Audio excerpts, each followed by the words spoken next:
Good morning, everybody.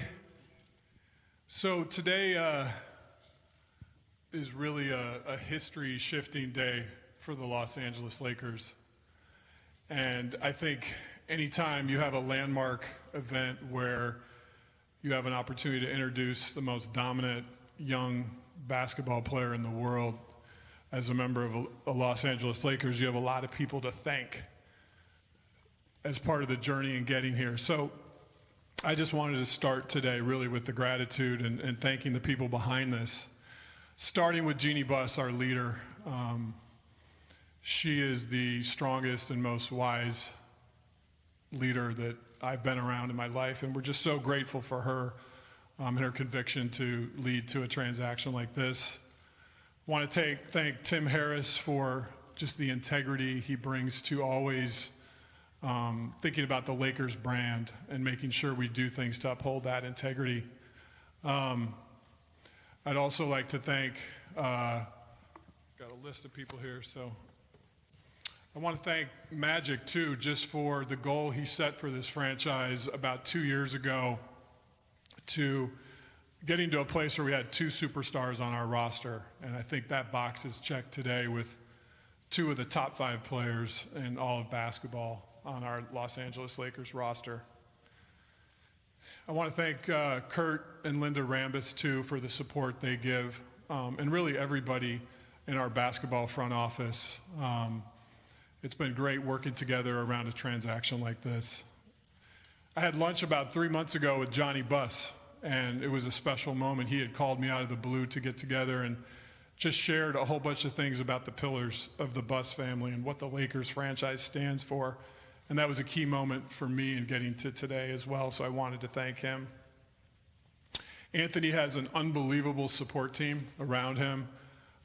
Rich Paul, Mark Termini, Farah, just working with them day to day. Their excellence and professionalism is so appreciated by us.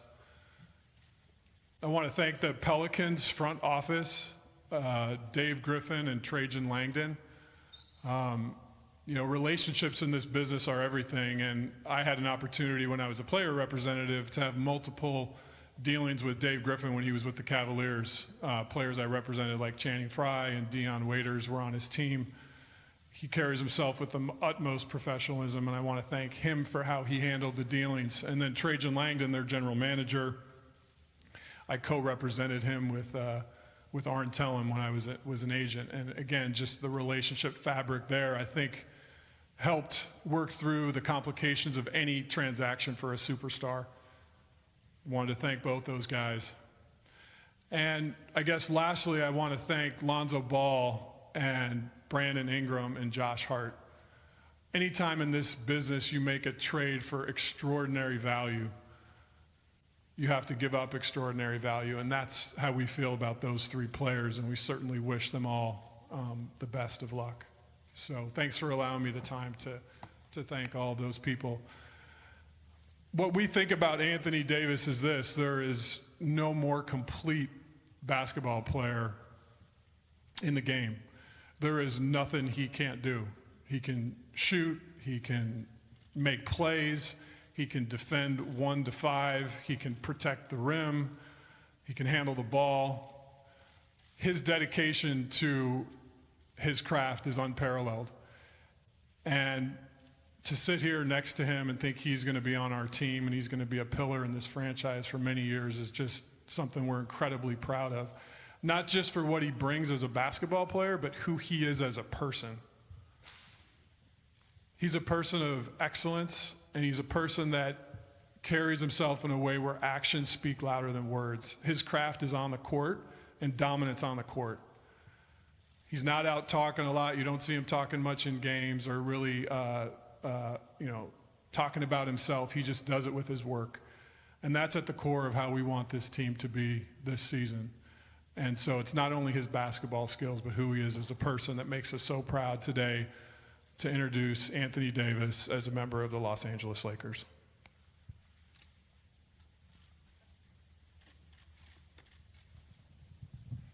Yeah, Anthony, Jim Hill from CBS 2 and KCAL 9. First of all, congratulations and good luck. Seems like we've been talking about you coming here for months and months now. How relieved are you that it is finally over? And what was the most difficult part of this process for you? Thank you. I think the most difficult part for me was just not knowing, the unknown. It was whether, I get traded or whether, I go back to New Orleans. So I think the unknown was just the most difficult for me. And then when, it was announced that I was being traded, I won't say it was a sign of relief. It was just, something that, that I thought about for a long time. Obviously, it was tough for me to, leave a city that I've been playing for 7 years, but I think it was, best for me, and it was my time. But when I found out I was getting traded to the Lakers, I realized it was an unbelievable opportunity for me to be here with a wonderful organization, and then get to play alongside, LeBron, and obviously now the players that we have now. But back then, before, it was really just LeBron here. And so, to get the opportunity to do that, and come here and play for an organization that's all about winning, winning championships, and that's the only goal. I think that was the biggest thing for me, just the relief there of not knowing the unknown anymore and knowing where I was going to be next season.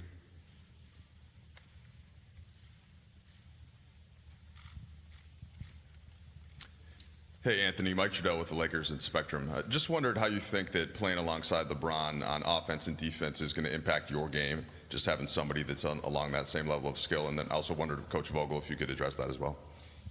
The things he do on the floor is pretty amazing. You see it on TV, and you're a fan. When you're a fan of the game, you watch it a lot. And I never really had a chance to experience, playing alongside him. 2012 Olympics, I didn't play as much. I was like the towel guy, just waving towels.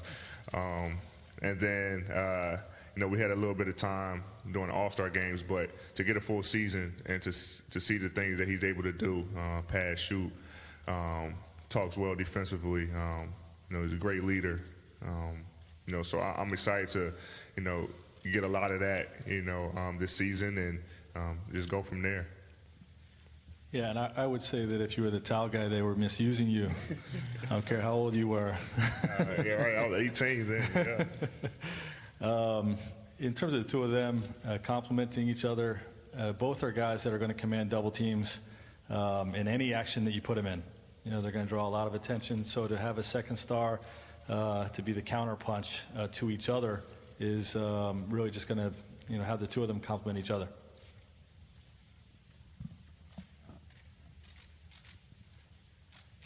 Anthony, you've been seen in cameras, kind of talking with LeBron over the last couple months, and gone to dinner with him. And I was just kind of curious over the last few months, how has that relationship evolved, and was there any sort of words or advice that kind of carried you through the last couple months where you had a lot of uncertainty from him?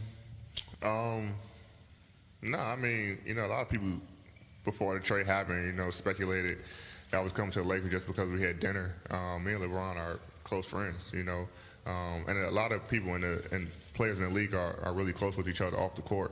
And obviously, if I live here in the summer and he's available, we players tend to go to dinner, and so there was a lot of speculation there. But when it happened, obviously we were both excited, and we haven't really talked much about the team as much, but I know it's definitely going to get talked about, and try to do whatever we can possible to make this team, a championship team next season, well, this season.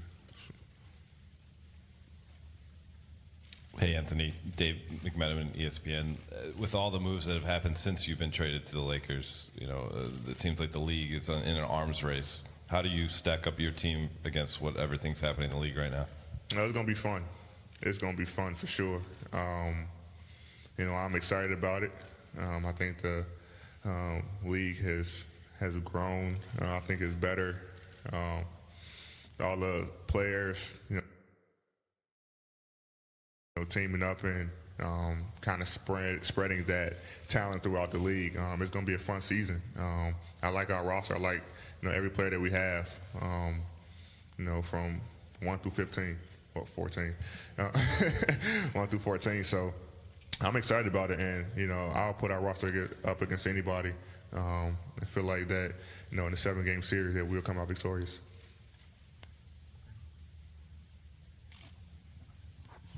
Yeah, Anthony, Bill Plaschke, Los Angeles Times. How are you seeing a long-term commitment to this club? Are you prepared to make a long-term commitment here? How do you view your time here and your what is your purpose? I haven't had much time here, to be honest, but honestly, I'm focused on the season. When I got traded here, my goal is to bring a championship here. With the team that we have, and when that time comes around next year, then you can ask me that question and we revisit it. But right now, my focus is on this year and trying to figure out how I can help this team and help this organization become a championship team. Brad Turner, LA Times.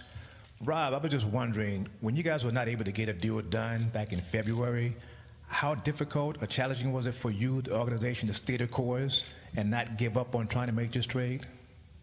It's a great question, Brad. I think, again, it kind of goes back to the people involved. I think, Gal Benson was involved, and we appreciate that she just kept an open mind to do what was best for both transactions, for both the best transaction for both organizations. And Jeannie's, her recommendation was, we always want to give value for value when it comes to a trade. It's just, that's how partners operate. And I think when we approached it that way with Mrs. Benson, and then with the relationships I had with David Griffin and Trajan Langdon in particular, I think it just set a new path and a new course to get something done. It was a very professional, open dialogue. These things are never easy. I think for superstars to get traded, there's lots of complications that you have to work through. It's just part of deal making. But with Jeannie's support, with Gail Benson's support, and then working with Trajan Langdon, Dave Griffin, and myself, we were able to come together as a circle and get it done, and we're really excited.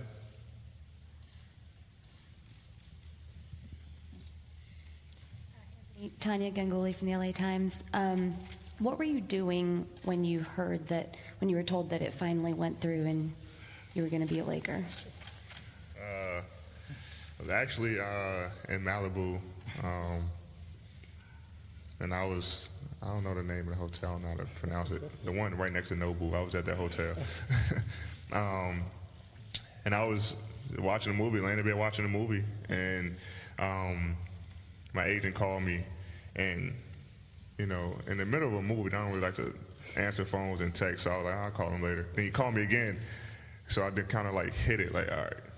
And then I was like, wait, let me call him back. So when I called him back, it went straight to voicemail. So as me being a 26-year-old, I went straight to Instagram, just started looking, and that's when I saw it. And I was like, oh, and then I'm blowing his phone up now, and we finally talked and just kind of, figured out what happened, and he was telling me what was going on. So yeah, that's what was going on. Huh? What movie were you watching? I don't even remember. It was like a blur. It just all happened so fast, I can't even think of the name of it. It was like some sailor movie or something like that. So, I don't know why I was on, but it was pretty interesting. Hey, Anthony and Frank, Youngmasuk, ESPN. Was wondering, the Lakers made sure to keep Kyle Kuzma and not trade him in that package for you. I was wondering, what do you see in Kyle Kuzma? Do you think he can kind of be that third guy with you and LeBron? And Frank, I was wondering, what have you seen in Kuzma this summer?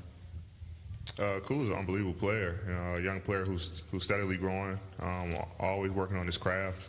Anytime I played against him, it was always great battles. You can shoot it, you can stretch the floor, you can put it down, you can finish.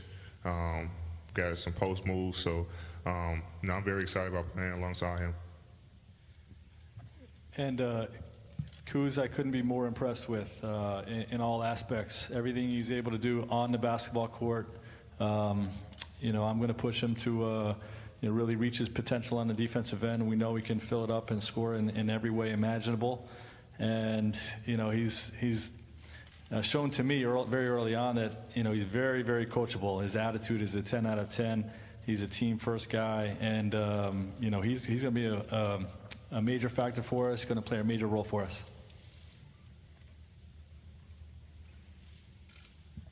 Anthony, ESPN LA and The Athletic, Andy Kamenetsky. I was wondering if you and LeBron have either talked about or if you've just started imagining the leadership dynamic between you guys and how you think it's going to play out as you guys lead this team. No, we haven't talked about it, but I think that's something that just happens natural. I don't think you talk about, I'm going to be a leader, you're going to be a leader. I think it just happens. And it can happen, not just me and LeBron, it can happen with anybody. I think any player on a team, can step up and say whatever to another player, coach, whatever, if we're all family trying to reach the same goal. Guys are going to challenge each other. There's going to be times where LeBron challenges me, I challenge him, and, so on and so forth with the rest of the players on the team. But it just doesn't have to be, Rondo's an excellent leader. So you have other guys on the team who can lead as well. And I think, 1 through, 14, guys are, more than welcome to challenge other players and to better the team.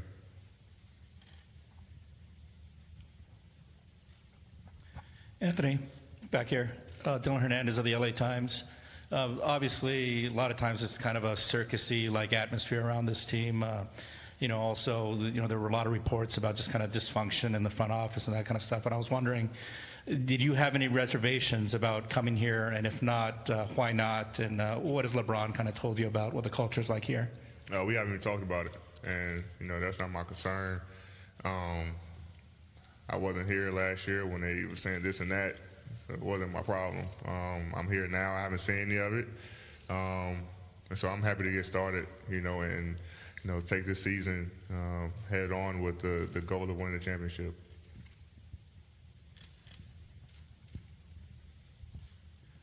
Kyle Goon, Orange County Register. Anthony, what went into the decision to waive your trade kicker? Obviously, anytime you're able to acquire a player like Kawhi, I think you have to do almost everything to, get a guy like that. Obviously, it didn't work out for us, but, I still wanted to make sure I did whatever to help the team. And, that $4 million was to, add more money to a player's contract that they wanted or, get another guy, then by all means, I was willing to do that. And I think we did a great job of using that, throughout the entire team. I'll just add to that. I mean, it was an incredibly team-focused, sacrificial move by Anthony. But and I alluded to this yesterday on the conference call, when he made that move, we had the space that we had. He can attest to this, but he and I and LeBron talked so much about, hey, how do we want to optimize that space? And we saw there were sort of two routes to do it. One is to get a third star, but the other is to take that depth route and build a really deep, versatile roster. And I think the collaboration, I mean, how many calls did we have between you and LeBron?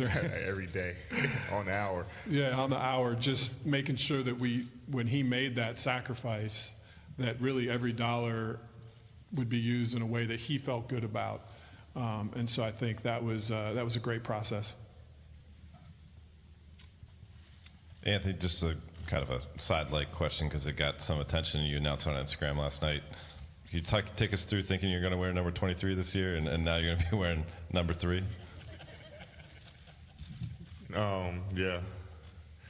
That was pretty hurtful, to be honest. They sent me a list of numbers, and I didn't know what to choose. None of them looked right, so went on like 2K and put all the numbers on my name. But obviously, we have rules, and the rule is, I think by March, whatever, 15th or something like that, that you have to make a request to change your number. So it is what it is. But the first number that I ever wore was number 3, and I put another picture on Instagram today of me wearing that number when I was in 7th grade. So when I saw the number was available, kind of just wanted to take it all the way back to where it first started and put that number back on. Anthony, I was wondering, your teammates again with DeMarcus Cousins, and he was saying the other day that you guys never wanted that to end when you did get to play together. What was it? What did you learn about him being his teammate the last time you were? Obviously, before he came to New Orleans, I knew him off the floor, very well, and then on the floor, all the media attention he got for being, emotional. I didn't really see that. Me and him are really close, and I kind of told him before, like, we got one goal, so it kind of he understood, and I think when you're in a situation like this, and obviously last year, I mean, it was rarely talked about him being emotional, and when you come to another situation like this, it's not going. I don't think it's going to be a problem at all, because we have one goal, and it's to win. And I loved playing with DeMarcus. Obviously, we didn't want it to end, but obviously he had to move on and do what's best for him and his family. And now we got the opportunity to, reunite in a great situation. So I'm excited about that. So those of us on the TV and radio side, we talk a lot about the player empowerment era. Do you have a sense of where your role is now in this idea of player empowerment, deciding your own destiny?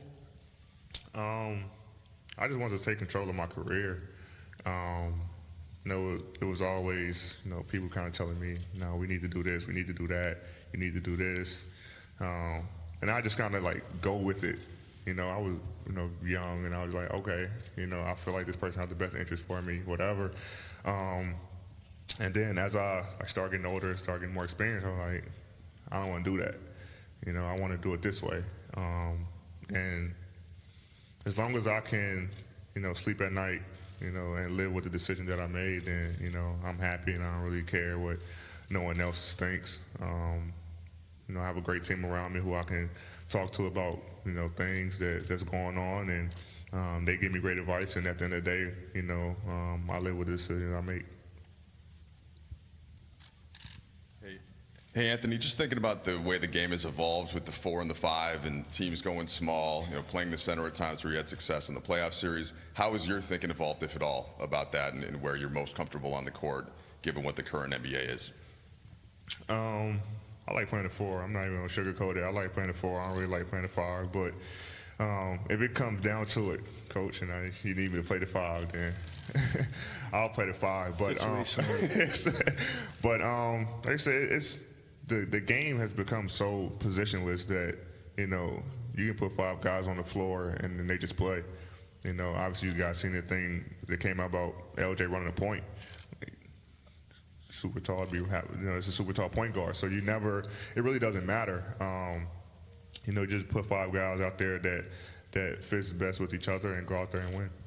I'll just add to that too. When Anthony and I first started talking about the roster, he did say, hey, I'd love to have some 5s that can bang with some length. And he's 26. We want a decade of dominance out of him here, right? So we got to do what's best for his body, and having him bang against the biggest centers in the West every night is not what's best for his body or for our team or the franchise. So that's why we were so excited when we got commitments from JaVale McGee, who just with his size and length, I mean, him playing at the 4 and JaVale at the 5, that length is extraordinary. And then DeMarcus making a commitment to come here. Again, just he complimented and played so well with AD in New Orleans, and you can just tell he's made a commitment to his body and just having a huge year. So I said yesterday, I think, Boogie's one of the X factors for us, but we wanted to make sure to honor what Anthony asked for when we traded for him, is to get some 5s that he could play with. Frank, over here. You have a deep roster and a very big team. Have you been able to decide who's going to start and how big your rotation will be? I have some ideas, but nothing's been decided yet. It's way too early for that. We've got a lot of staff meetings that we're going to have. We're going to study a lot of tape. We'll see how guys play together in training camp, and that'll all play itself out. I think it's difficult when you don't have enough good players. But when you have too many good players, that's called a good problem. Yeah.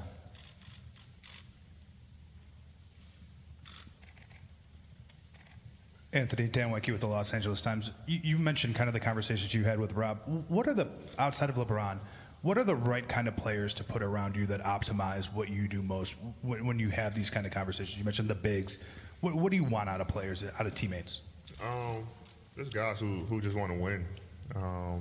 No egos, guys who just all in with the team. Obviously, one of the things that we talked about, was the bigs and also a lot of shooters. Just knowing that, a guy's going to be coming defensively, double teaming, triple teaming, whatever. And now they have to be hesitant about that when you have shooters on the floor. And then on the defensive end, obviously, I think I can guard anybody, but like Rob said, we want to be smart about the situation too. It's a long season, so having guys like JaVale and DeMarcus alongside me in the front court was definitely a thing that we needed to attack as well. Yeah, Anthony Ohm again. Was wondering, with the way the league is heading, teams and medical staffs and players are very concerned about their health, and load management has kind of become this thing. I was wondering, what do you think as a young star about load management, and how do you think it'll apply to you? I'm playing. I'm 26 years old, and I love the game of basketball. I'm ready to play.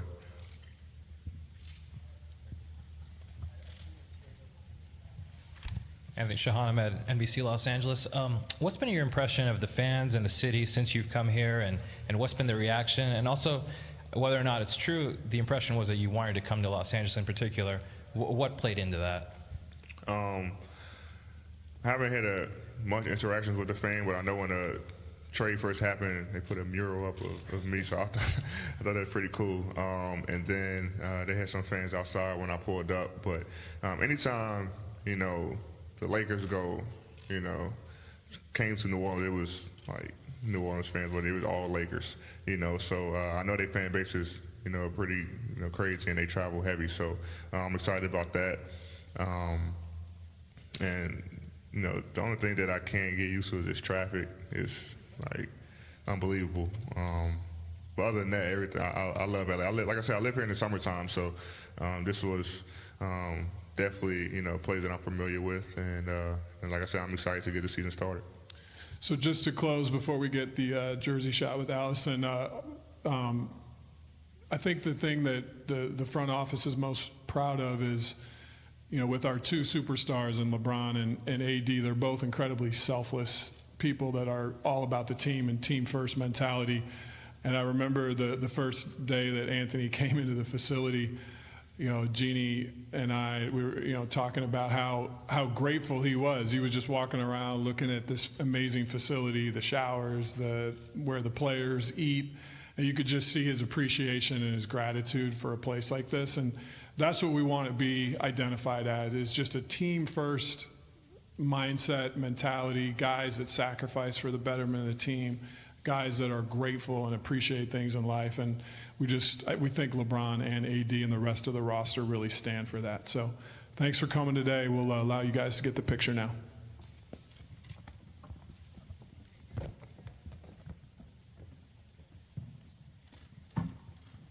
And there is Anthony Davis, going to hold up that jersey. As he mentioned, he kind of had to pick a number, Brez, and there it is, number 3. Yeah, the NBA's got rules. They don't like you to switch jerseys right before they start printing new ones for the upcoming season. Next year, though, he can get it done. I thought there were some pretty good moments here.